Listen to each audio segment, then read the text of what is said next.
Boa tarde, desculpe o atraso, mas Nada, que isso. saudação a todos e todas.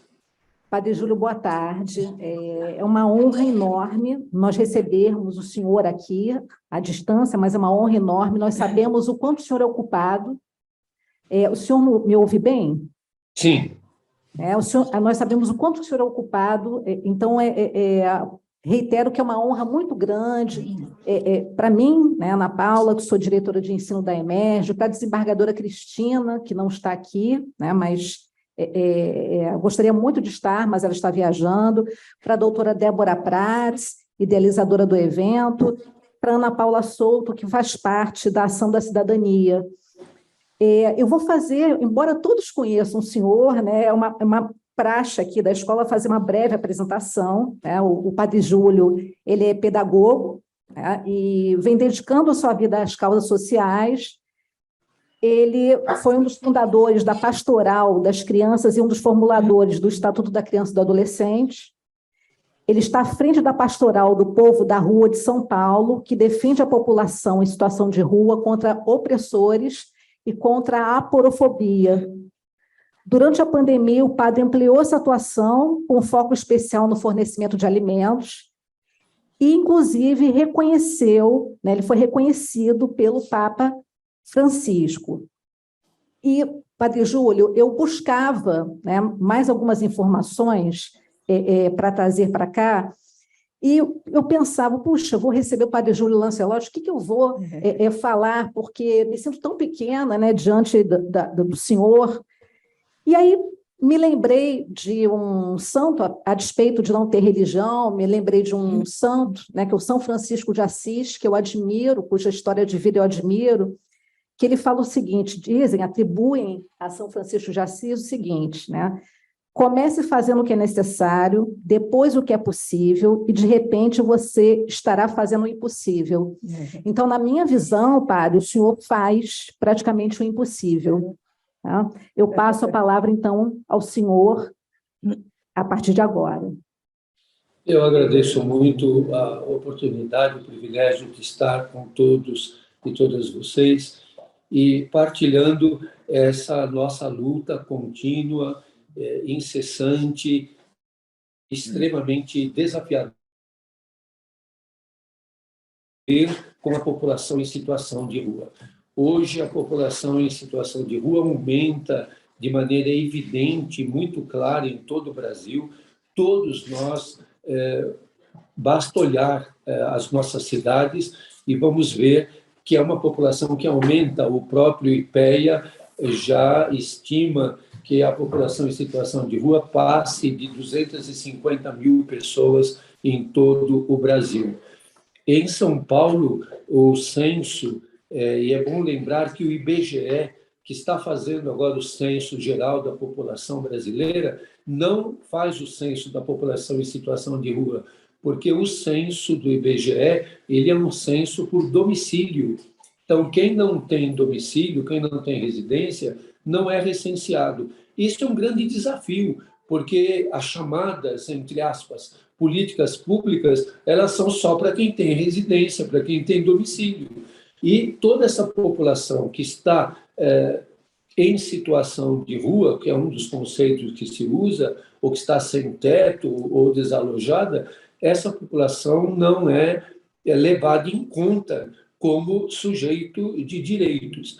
Então, o censo que é feito da população em situação de rua, não feito pelo IBGE, é feito com uma metodologia própria e existem alguns grupos do Brasil que têm feito o censo e a própria Política Nacional da População em Situação de Rua, estabelecida pelo ex-presidente e pelo futuro presidente Lula, propôs a elaboração do censo, embora a proposta original nossa tenha sido pelo IBGE.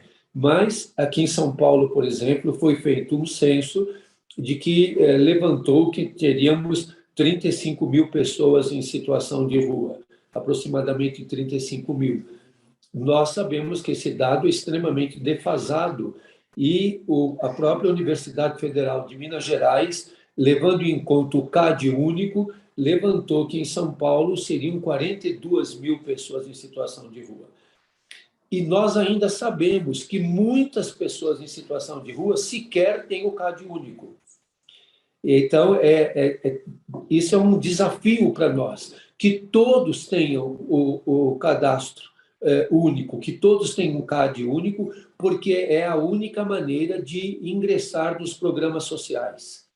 Isso é uma questão importante. Hoje, quem recebe o Auxílio Brasil só tem acesso se tiver o CAD único. E nós temos, eu tenho levantado isso diariamente na convivência com a população de rua, encontramos vários que não têm, por questão de documentação, alguns por desinformação, outros porque acabam sendo a elaboração do CAD único burocrática através dos CREAs e dos centros POP, e principalmente na vigência da pandemia, se viu e se levantou que muitas pessoas não tiveram acesso a esses grupos e acabaram ficando sem o cadastro, que é o CAD único. Então, grande parte da população em situação de rua, ou uma parte significativa, considerável, não tem esse cadastro.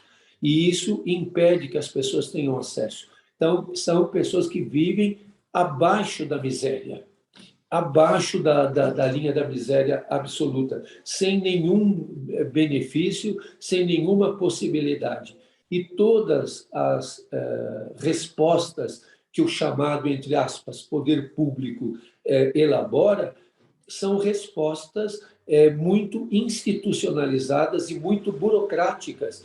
Você imagine que hoje, por exemplo, a porta de entrada de toda assistência social pelos CREAs ou pelos centros POP, aqui em São Paulo, por exemplo, dão senha. As senhas respeitam prioridades, o que está correto. Então, mulheres, gestantes, pessoas de determinada faixa etária. E tem um grosso da população em situação de rua, que os próprios censos mostram que é uma faixa etária que vai de 30 a 45 anos, que nunca entra. Então, eles nunca são prioridade. Então, mesmo que eles passem a noite esperando para ser atendidos, e as senhas são numeradas, porque só pode atender 10 ou 15 pessoas, então eles nunca chega a vez deles. Então, nós vamos deixando uma faixa grande da população em situação de rua sem nenhuma atenção. E essa população hoje está itinerando pelo Brasil. E é uma população que está buscando respostas. E, como você lembrou, essa questão da aporofobia, que é uma questão extremamente forte numa sociedade como a nossa, e nós estamos vivendo, inclusive nesse momento, a forma como têm sido tratados os nordestinos, por exemplo, ou determinados grupos. Então, isso é dramático. E a população em situação de rua é uma população sempre indesejável. Ninguém os quer por perto. Eles são verdadeiros refugiados urbanos.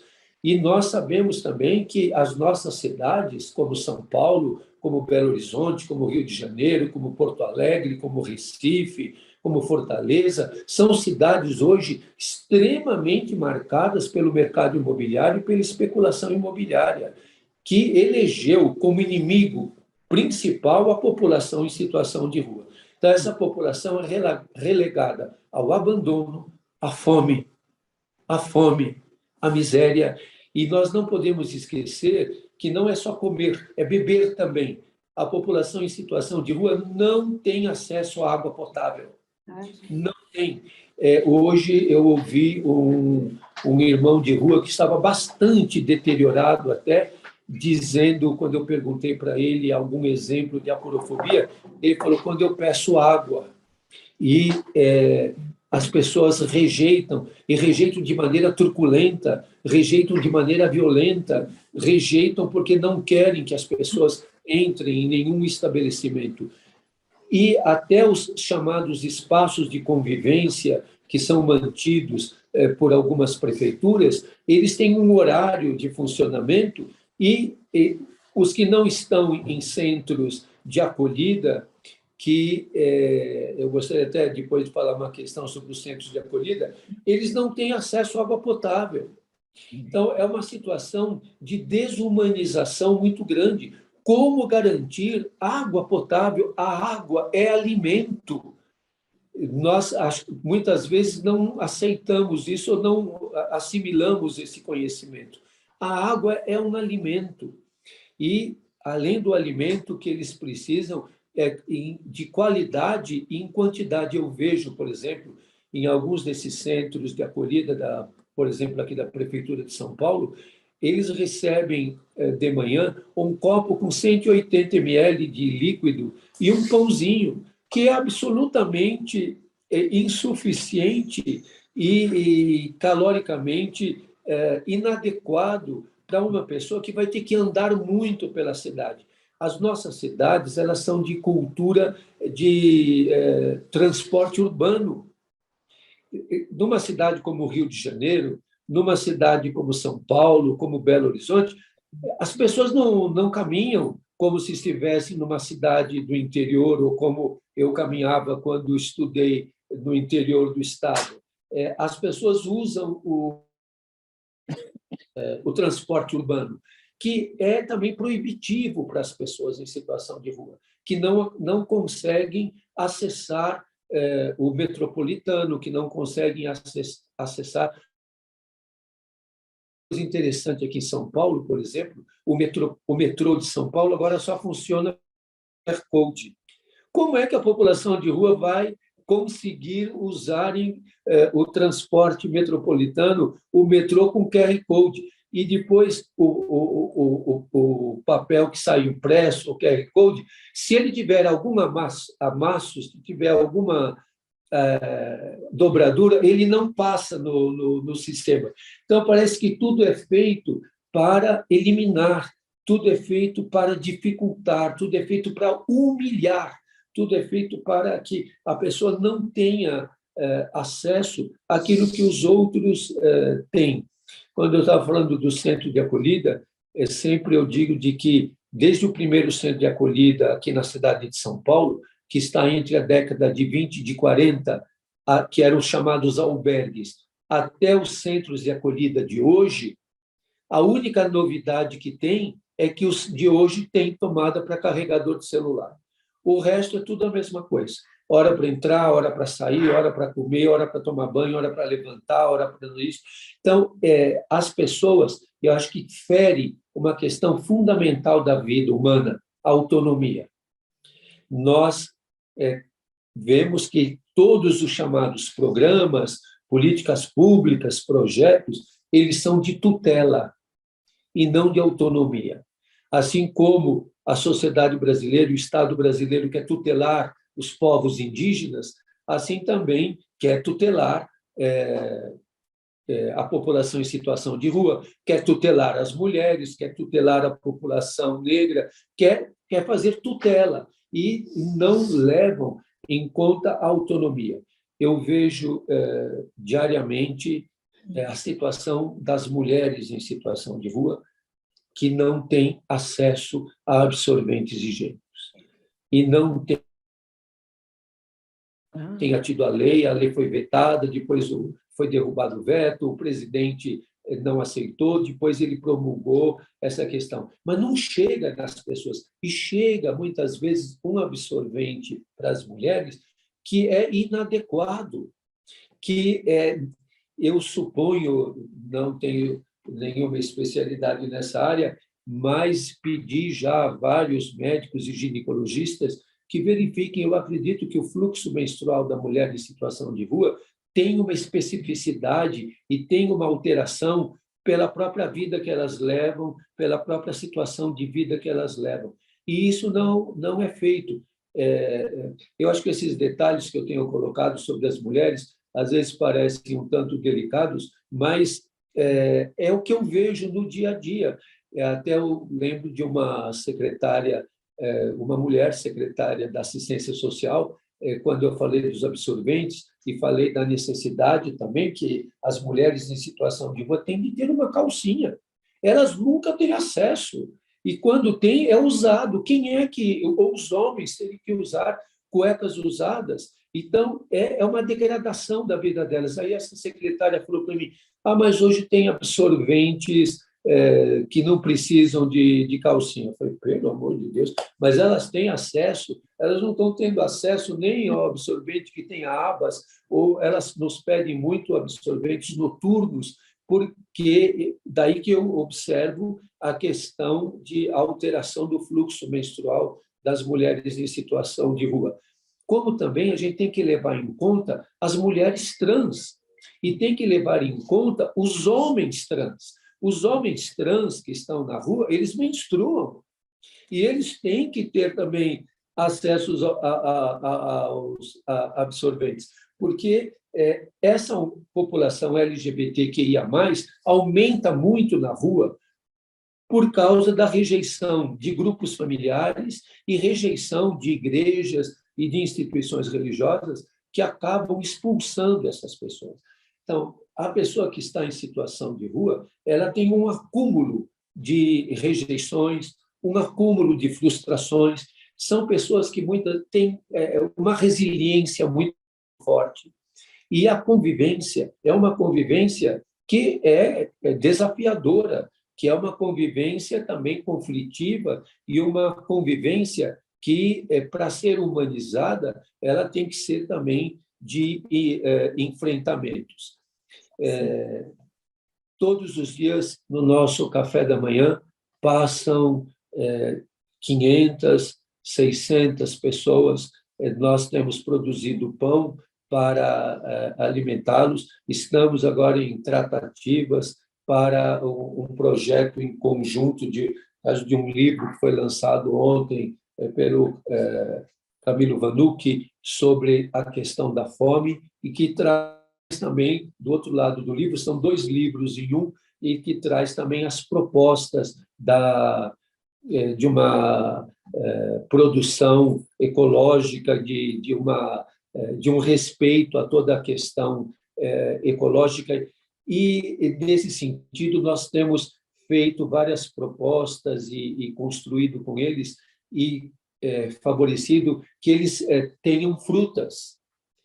E estamos trabalhando agora com o pessoal do MST para que possamos ter acesso a frutas e legumes e verduras sem agrotóxicos. Mas eu fiquei muito admirado ontem de um menino de 6 a 7 anos que, quando nós estávamos entregando para todos eles e partilhando uma pera, porque a única vez que eles veem uma pera é quando está no chão, no final da feira, já estragada.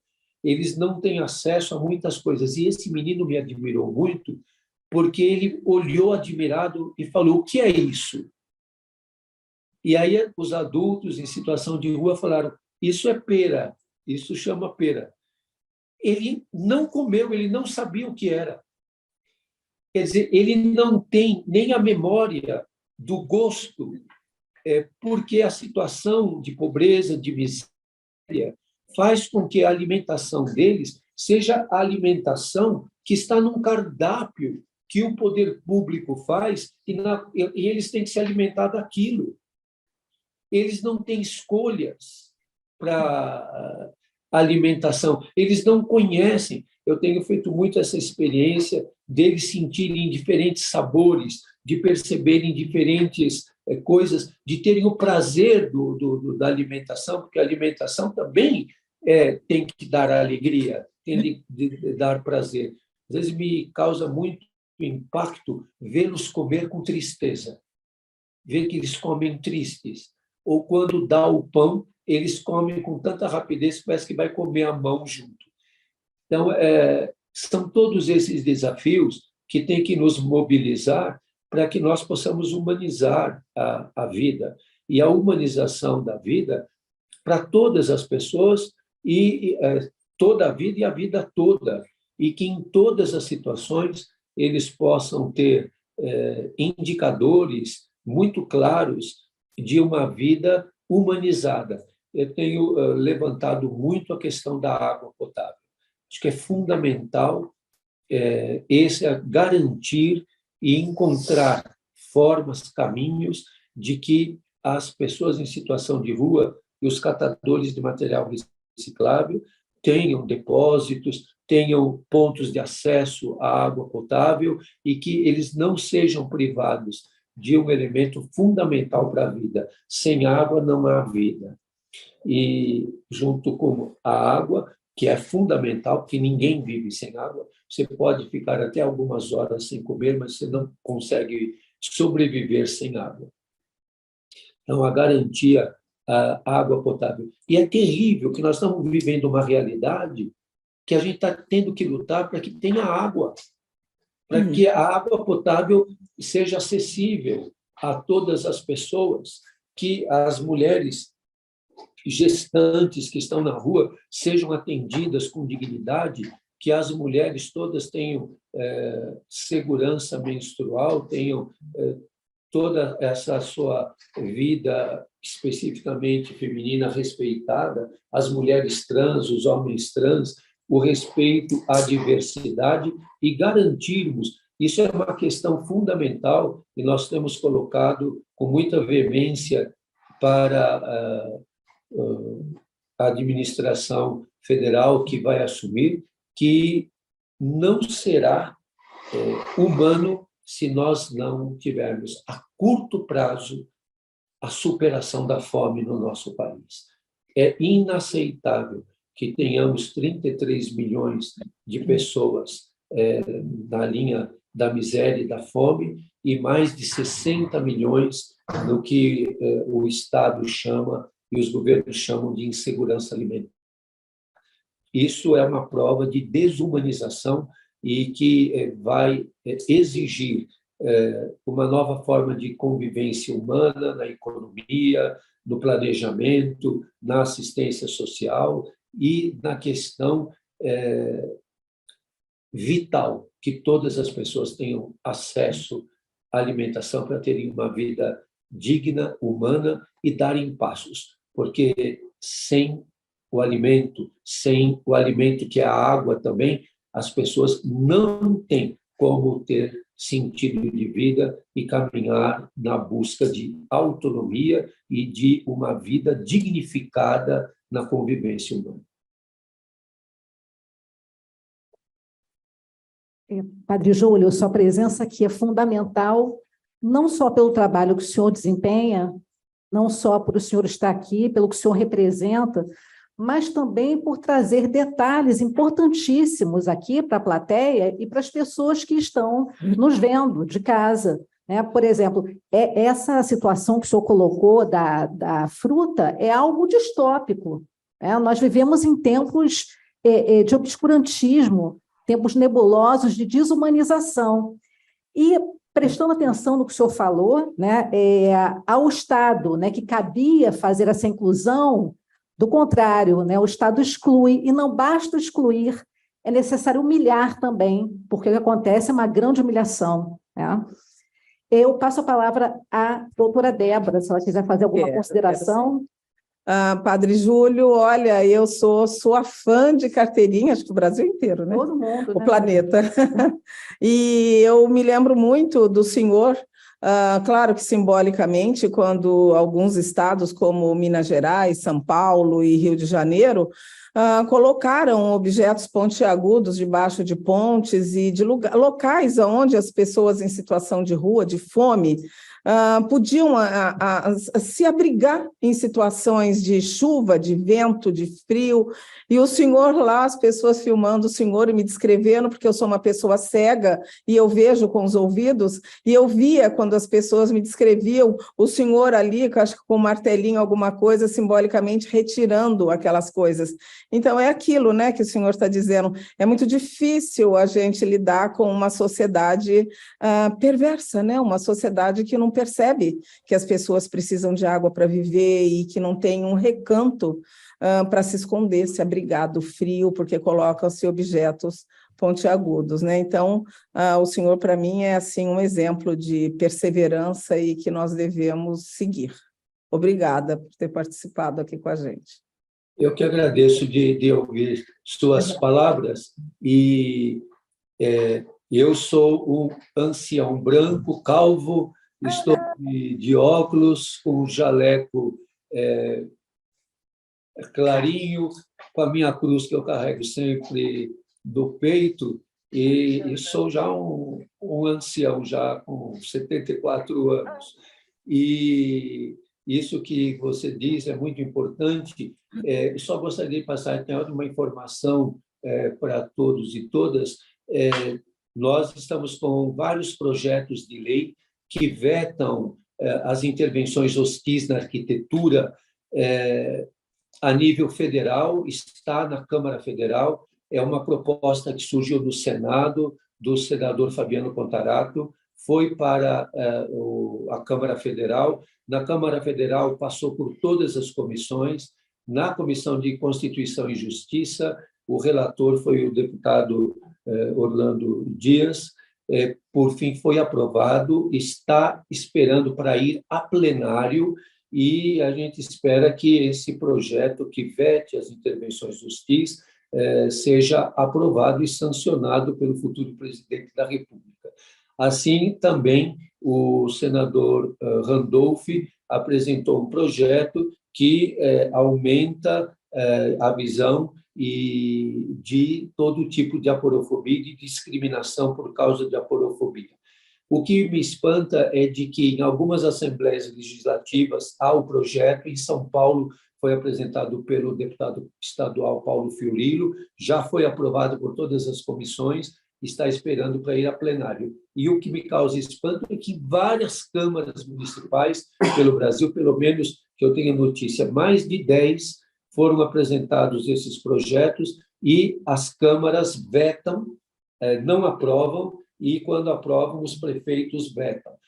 A questão da arquitetura hostil não é que nós queiramos que as pessoas fiquem nos baixos de viadutos ou em marquises, onde há esses obstáculos e também até gotejamento, ou uma iluminação feérica, ou um som que incomoda e que perturba as pessoas. Há muitas formas, e agora até algumas sofisticadas, mas é que, quando uma cidade tem muitas intervenções hostis, é porque ela não tem respostas de hospitalidade, assim como propõe a filósofa Adela Cortina, no seu livro Aporofobia, que nos propõe e nos instiga a sair da hostilidade para a hospitalidade. Perfeito, padre. Não existe esse olhar de alteridade, né? Eu não vejo uma pessoa em situação de rua como meu semelhante. Aqui no centro da cidade, assim como em São Paulo, o número de pessoas em situação de rua aumentou muito. E ontem eu saí daqui, eu sempre observo isso. E havia muitas pessoas em situação de rua, alguns atravessaram, foram para o outro lado, e à medida que algum morador em situação de rua atravessava, os transeuntes saíam, iam para o meio-fio, né? Exatamente para não passar perto. Então, isso é muito assustador, né? Isso é desumano, como o senhor falou. Eu queria agradecer ao senhor por tudo. O senhor é uma inspiração para todos nós, né? Pelo menos para aqueles que possuem valores humanísticos. Queria registrar a nossa gratidão. E você quer falar mais alguma coisa? Não, só agradecer. Também, só agradecer, padre. Muito obrigada. Eu sei que o senhor tem uma agenda muito cheia, né? E agradeço mais uma vez por o senhor ter se disponibilizado a participar desse evento sobre a fome aqui na Escola da Magistratura do Estado do Rio de Janeiro. Muito obrigada. Eu que agradeço, uma saudação a todos, paz e bem. Paz e bem.